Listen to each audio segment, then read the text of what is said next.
चालू। Nouns, noun में क्या होता है? संज्ञा। संज्ञा का मतलब मैंने बता दिया। संज्ञा का मतलब क्या होता है? जितनी भी चीजें होती है, चाहे वो सजीव हो, निर्जीव हो, या आदमी हो या औरत हो, चाहे लड़की हो या लड़का हो, सब किस में आते हैं? वो नाउन के अंदर ही आते हैं। नाउन की डेफिनेशन बता दी, a name is the name of person, place और थिंग।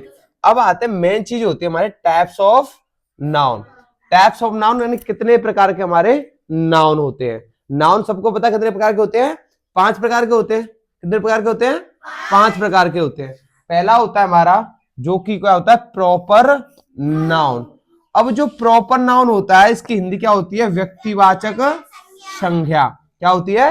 व्यक्तिवाचक संज्ञा। अब व्यक्तिवाचक संज्ञा क्या होती है और प्रॉपर नाउन क्या होता है? अगर किसी को किसी के नाम से पुकारा, जैसे राम को राम के नाम से पुकारा जाए, यानी कोई अगर किसी को नाम से पुकारा जाए, किससे पुकारा जाए?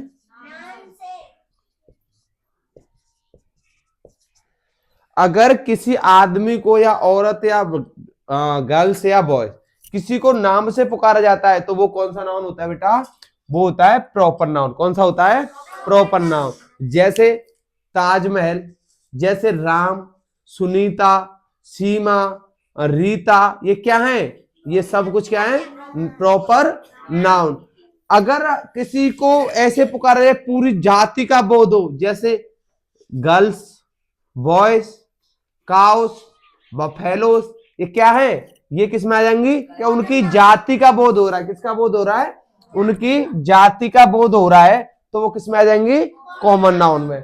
तो प्रॉपर नाउन और कॉमन नाउन हम साथ में पढ़ेंगे, और उसके बाद फिर हम 3 ये पढ़ेंगे, कलेक्टिव, मैटेरियल, एवरेस्टिक। अब कॉमन नाउन और प्रॉपर नाउन में फर्क देखो क्या होता है। पहले प्रॉपर ले लो, इधर ले लो कॉमन। अगर मैं बोलूं यहां से जैसे मोहन, तो मोहन क्या हो गया? मोहन हो गया प्रॉपर नाउन, क्योंकि मोहन के नाम से पुकारा जा रहा है। मोहन के नाम से पुकार। अगर मैं यहां पर लिख दूं बॉयस, तो बॉयस क्या हो जाएगा? कॉमन नाउन, क्योंकि लड़कों की जाति बताई जा रही है। क्या बताई जा रही है? जाति बताई जा रही है। मैं यहां पर लिख दूं सीता, लिख दूं सीता, सीता को नाम से पुकारा जा रहा है, तो कौन सा हो जाएगा? प्रॉपर। अगर मैं यहां पे लिख लू GIRL, गर्ल्स, तो क्या हो जाएगा? Common noun. ठीक है, क्या हो जाएगा? Common noun. जैसे आगरा, आगरा क्या हो गया? Proper noun. और यहीं पे लिख दी मैंने सिटी, तो क्या हो गया? Common noun. अगर किसी को नाम से पुकारा जाता है तो वो प्रॉपर नाउन, और किसी को पूरी जाति का बोध हो या किसी पूरे शहर का बोध हो, तो वो किसमें हो जाएगा? Common noun. जैसे मैंने यहां पर लिखी क्या लिखते हैं? जैसे लिख दो यहां पे राम, यहां पे लिख दिया राम, तो राम को पुकारा जा रहा है नाम से, तो कौन सा हो जाएगा? प्रॉपर। और यहां पे मैं लिख दूं आगे काउ, काउ, तो क्या हो जाएगा? कॉमन नाउन, क्योंकि गाय की पूरी जाति का बोध हो रहा है। क्लियर? क्लियर ना? यहां पे अगर ये दोनों क्लियर हो गए, अगर जाति की बात हो, यानी कॉमन नाउन में जाति की बात, सिर्फ कॉमन नाउन में किसकी बात होंगी? जाति की बात होंगी। और प्रॉपर नाउन में किसकी बात होंगी? व्यक्तिवाचक, यानी किसी को किसी के नाम से पुकारा जाए, वो कौन सा है? Proper noun. यानी मैं आपको आपके नाम से पुकारता हूं, तो क्या हो जाएगा? Proper noun. अगर मैं बात करूं सिर्फ लड़कों की, तो क्या हो जाएगा? Common noun. मैं बात करूं सिर्फ लड़कियों की, तो क्या हो जाएगा?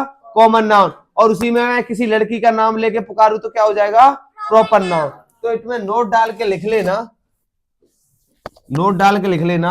अगर बात प्रॉपर नाउन की होगी, तो क्या होगा कि हम नाम से, नाम से, नाम से पुकार कर कर बुलाते हैं, तो कौन सा नाउन हो जाएगा? तो प्रॉपर नाउन होगा। अगर हम पूरी जाति का कॉमन नाउन, अगर हम जाति का बोध कराते हैं, जाति का बोध कराते हैं, तो कौन सा हो जाएगा? कॉमन नाउन, यानी जातिवाचक संज्ञा। ठीक है, दोनों क्लियर। अब आता है कलेक्टिव। कलेक्टिव क्या होता है? कलेक्टिव होता है समूहवाचक। क्या होता है? समूहवाचक। समूहवाचक का मतलब हो गया कि एक से ज्यादा चीजें होंगी उसमें, एक से ज्यादा प्राणी होंगे, एक से ज्यादा एनिमल्स होंगे, एक से ज्यादा गर्ल्स या बॉयज होंगे, यानी पूरे समूह की बात कराएगा। जैसे स्टूडेंट्स, स्टूडेंट्स माने विद्यार्थी, पूरे विद्यार्थी गणों की क्या हो रहा है उसमें? बोध कराया जा रहा है। जैसे आर्मी, जैसे पुलिस, जैसे नेवी, एयरफोर्स, ये क्या है? सब कुछ कलेक्टिव नाउन। क्योंकि आर्मी, आर्मी का मतलब क्या होता है? पूरी जितनी भी फौज है सबका बोध कराया जा रहा है। पुलिस का मतलब जितनी भी पुलिस है सबका बोध कराया जा रहा है। और जैसे bunch of keys, bunch of keys, चाबियों का गुच्छा, तो यानी चाबी एक तो नहीं होगी गुच्छे में, एक से ज्यादा होंगी। जैसे मेरे हाथ में कितने मार्कर है? 4 मार्कर हैं, तो ये क्या हो गया? कलेक्टिव। एक से ज्यादा चीजें होती हैं तो उनमें किसका प्रयोग होता है? कलेक्टिव नाउन का। ठीक है।